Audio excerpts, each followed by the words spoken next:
I've been spending a lot of time working on the website and the podcast and the YouTube channel. And in doing so, I've spent a lot of time sitting in front of a computer, in a chair, at a desk. And it's very fatiguing. It's bad for the back. I actually had some lower back pain because of it. And that's what happens when you sit for a long period of time. Now, to make matters worse, so you have a day job, so I sit all day in front of a computer at work, and then I come home and I work on the podcast, the website, and the YouTube channel, and I'm sitting in my home office, in a chair, at a desk, in front of a computer. And I'm there for, between work and home, long hours, many hours. So what I want to do is share with you what I've learned about the fact that we sit too much, and that's a repetitive stress injury. Okay, the fact of sitting too long, sitting too much. All right, you can sit for too long a period of time, which means you're not getting up to take breaks, and then you could sit just too darn much. Too many hours of the day are spent sitting, no matter how many breaks you take. You could just spend too much time sitting. Well, I've been looking into ways to alleviate this, to mitigate the situation, make things better. Okay, standing desk. I've noticed that a lot of workplaces now have these standing desks, and I thought, what a great idea. Let's look into that. Okay, so I did some research, and I found out that the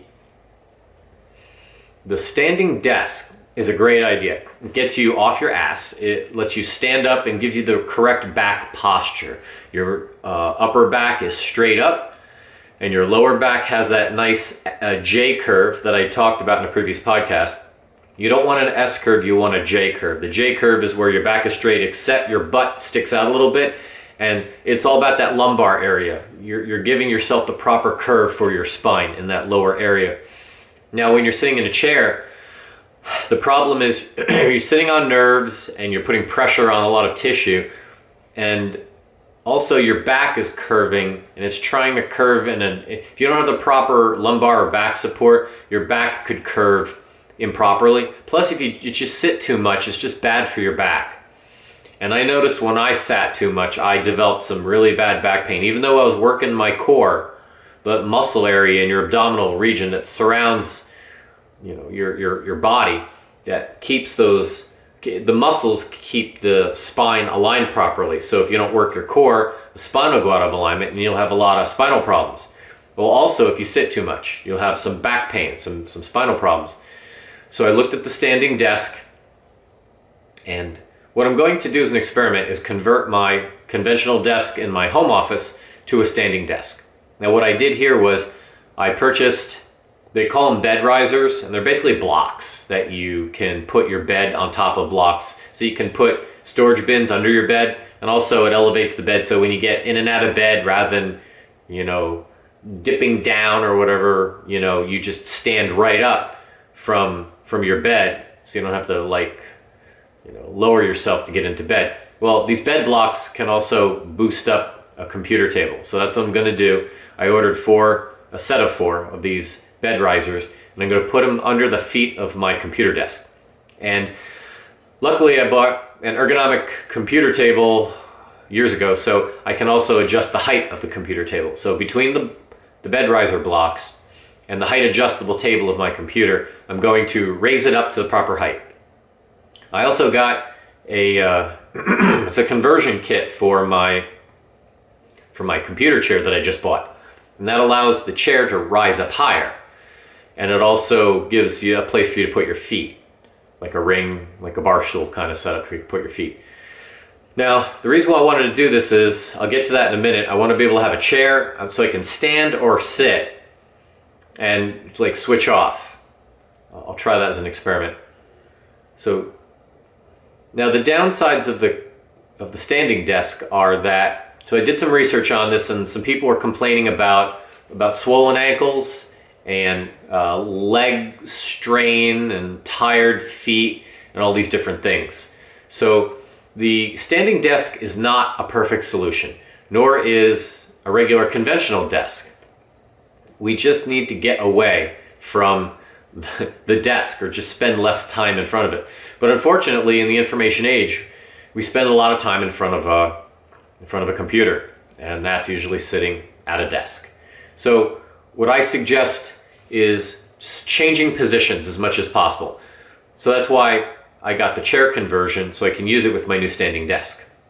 And then I've also looked into getting a treadmill desk.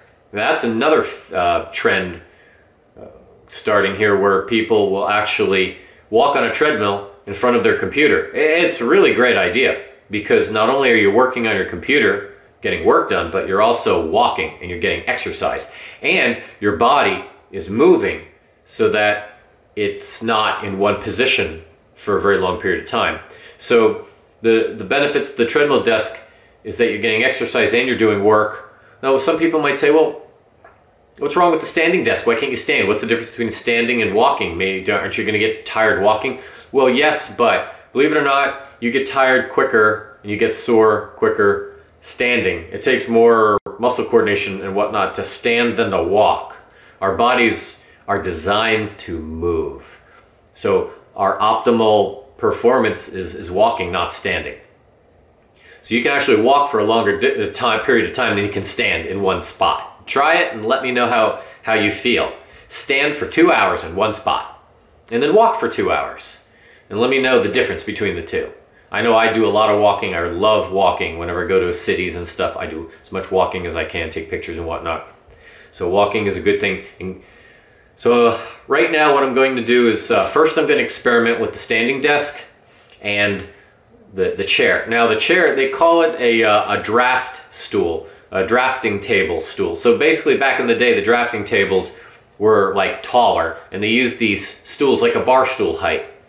So they were taller, and with the standing desk, the bar stool or the drafting table stool seems to be the right height for the standing desk. What is the right height for a standing desk? I recommend you perform an experiment. So what I did was, I saw some at work, I saw some coworkers and some common use areas at work where they were already adjusted for the height. And I checked it out and I thought, okay. And then just get your laptop or whatever you got. If all you have is a desktop, just pull your keyboard and mouse and go in your kitchen. Plop it on your counter and see how that works, okay? Now I have a counter in my kitchen that it's like a dual height. One is a standard counter height that wraps all the way around the kitchen, and there's an island that has the standard counter height. And then there's a taller one for, like, I don't know, you put things up there just for serving other people, and maybe like candy and paper towels or whatever. So that taller height, believe it or not, I like that better. And I don't know, it's like maybe 8 to 10 inches taller than the standard countertop height. Now I did measure it, and my computer desk is exactly 27.5 inches off the floor. And the higher computer height, the higher kitchen counter height, the one that I like, that is 43.5 inches from the floor. So the difference is 16 inches. So what I'm going to have to do is rise my desk higher by 16 inches, and also to go along with that, my computer chair. So when I get the parts in the mail and do it all, I'll maybe take some pictures, I'll post it, do a video of it, I'll let you know how that works out. But what I did was I took my laptop and I went in the kitchen and I put it down on the kitchen counter, and I put it on the two heights, and I also have like a bar table height kitchen table or small dining room table, and I tried that as well.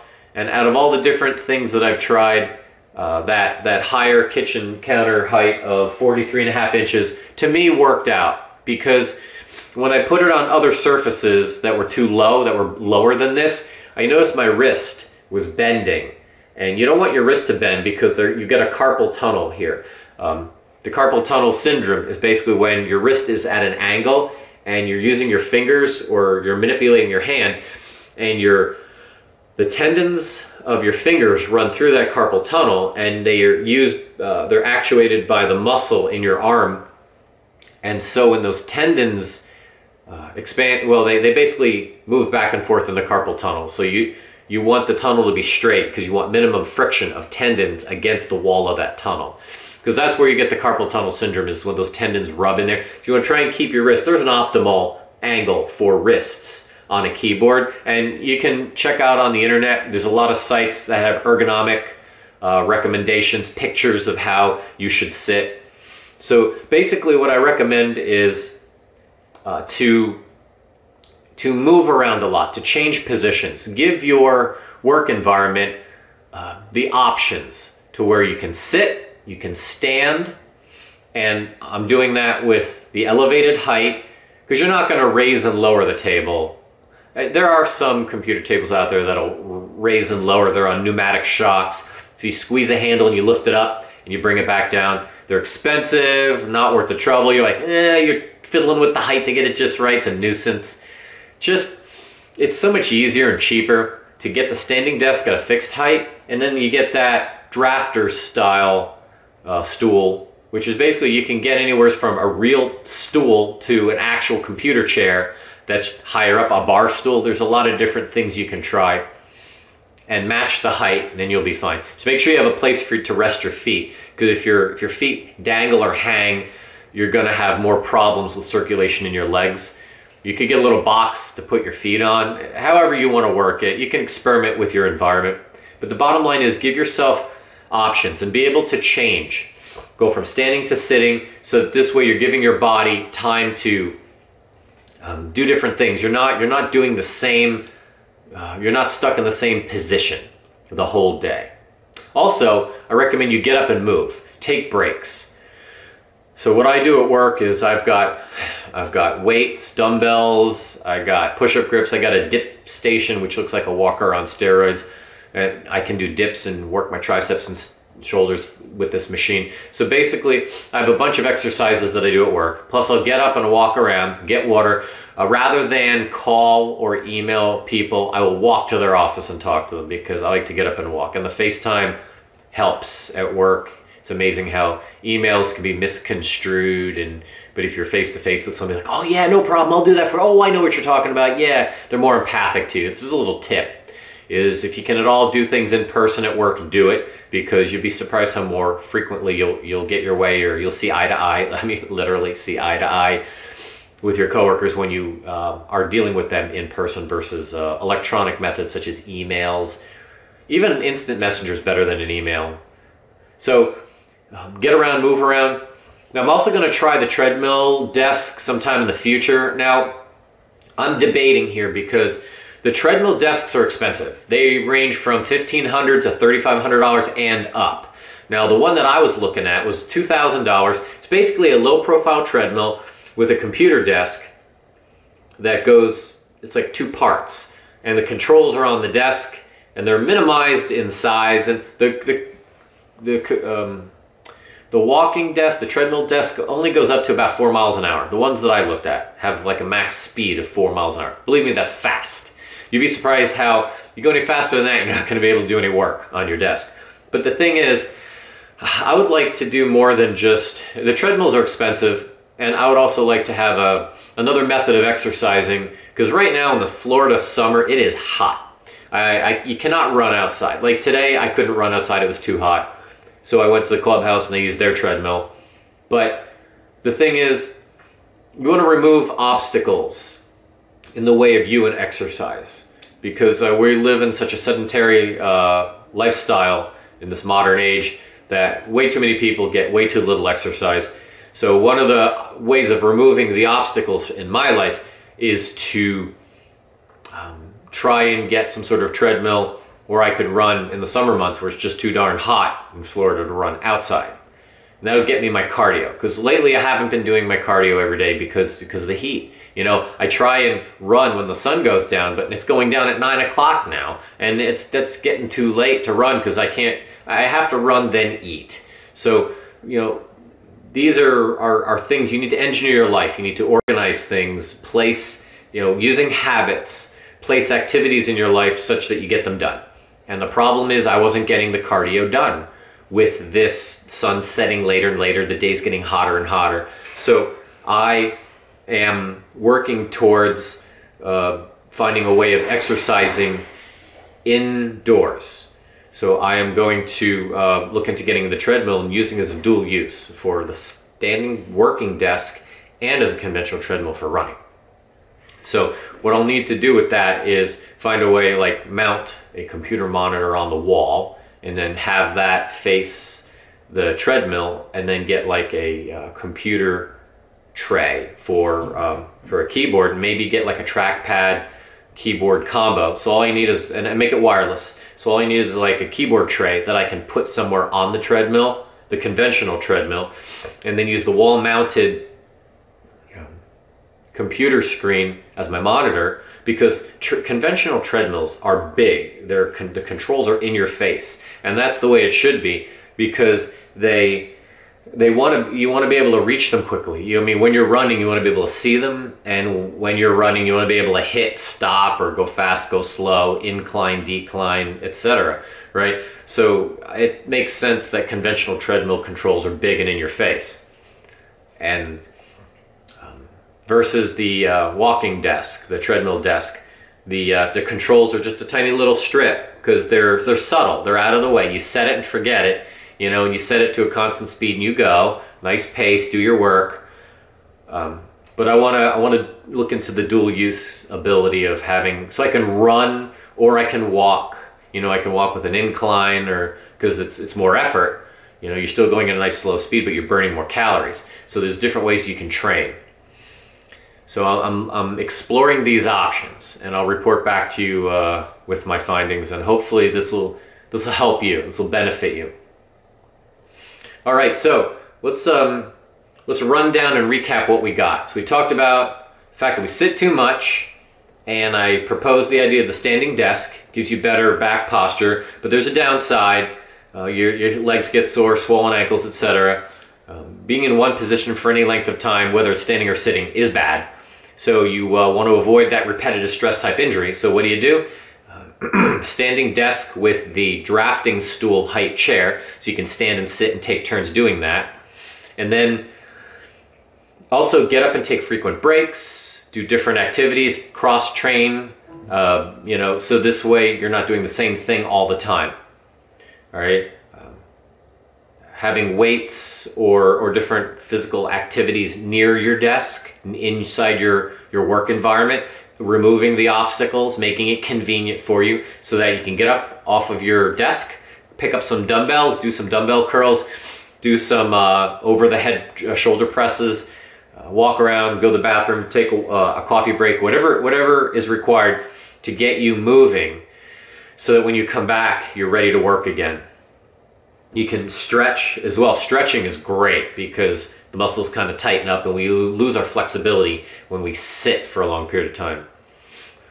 All right, so talked about the treadmill desks. They're expensive. There's limitations to the treadmill desk. You know, they're big, right? Takes up a larger footprint than a regular conventional desk and chair. And also the problem with a treadmill desk, you can't put a chair in front of a treadmill desk. Like let's say I jack up the height of my conventional desk. Now it's a standing desk, and I throw in the drafting stool so I can sit and stand. Well, how about sit, stand, and walk? That would be great, but the walking treadmill isn't meant to, at least to my knowledge, it's not meant to put there and move. Put the, you know, go back, and it's heavy.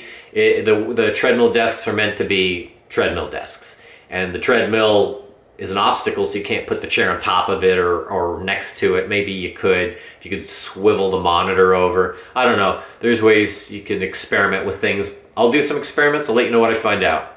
But I think it's just better to separate the treadmill desk from the standing desk. That's my position on things right now. Okay, so I talked about possibly getting a conventional treadmill and putting the monitor on the wall, and getting a keyboard tray with a built-in trackpad, so this way I can use a conventional treadmill as a walking desk, as a treadmill desk, and then also use it as just a treadmill to run. And how cool would it be to have that big computer monitor up there and play videos, YouTube videos, Hulu, Netflix. I can play podcasts, I can listen to, I mean, you name it, surf the web, whatever. You know, while I'm using the conventional treadmill to run and make that drudgery, the people feel like it's drudgery, and believe me, I feel it is too. When I'm pushing myself. I'm like, God, this sucks. I just want it to be over because it hurts. And the things will distract you, like YouTube videos, watching Netflix. So there's another plus side to merging the treadmill with a computer workstation. I mean a conventional treadmill. Or even the walking treadmill. Shoot, you could watch a movie, just walk on the walking treadmill through the whole movie. You know, Netflix on your computer. That beats the crap out of sitting on your couch that whole time because you're getting exercise and you're watching a movie. All right, let's see. So walking treadmills are expensive. You can't put a chair in front of it. And I talked about the conventional treadmill with the keyboard tray. Alternatives to all of the above. Okay, alternatives to a treadmill desk or conventional desk, you can use an exercise ball. You know, the big bouncy ball that people use for crunches or whatever at the gym? You can use that as a chair. Actually, I know I work with a woman at my day job who has a bouncy ball and she uses it. And what it's supposed to do is cause you to balance your butt on the chair, and it makes your spine line up properly. Plus the ball is cushy and it gives, so it's more comfortable on your butt and it doesn't put stress on your legs. And there's like sciatica. There's other things that helps to relieve. You can Google the benefits of alternatives to chairs. I've even seen things like a lazy boy easy recliner kind of chair. There's all kinds of, I've actually, before I tackled this experiment, this research, I've been thinking in my mental experiment, thinking in my mind about not the standing desk, but like, imagine one of these, like a lazy boy reclining chairs where you can adjust the back, pitch and angle, lift your feet or not, and then you have like a monitor on a one of these adjustable mounts that can swivel all around. So you're sitting in this chair, you get at just the right angle, everything's comfy, and then you put that monitor and you put it right in front of you, right at the perfect angle and distance from your face. And then you have like a keyboard tray in your lap, a wireless keyboard with a trackpad or something, either a keyboard tray or just put the keyboard in your lap, and you go to town working on your stuff. But gets back, you're still sitting. That's the problem. You're still sitting. So you haven't solved the sit problem with that, but it would be fun. Okay, so also limit how much time you spend in front of a darn computer. See, this is a tough one because you might not be able to control this factor, but if at all possible, try and get the hell away from the computer in the first place. Now, what does that mean? Well, let's think about this. What can you do away from the computer that you do in front of the computer? So other things we can do is just get away from the computer. Just find alternative methods to get your work done where you're not sitting in front of that computer. Well, how can you do that? Let's talk about a couple possibilities. Maybe so, like if you're listening to audiobooks, you do that on your phone as you're walking around, as you're doing other things. You don't have to do it in front of the computer. Dictation, you can use voice recorder. There's a lot of apps for your phone and different things, different tools to record your voice and then just type it out later. The use of tablets. There's a lot of ways you can get work done with tablets. And with a tablet, you can stand there and hold the tablet in your hand.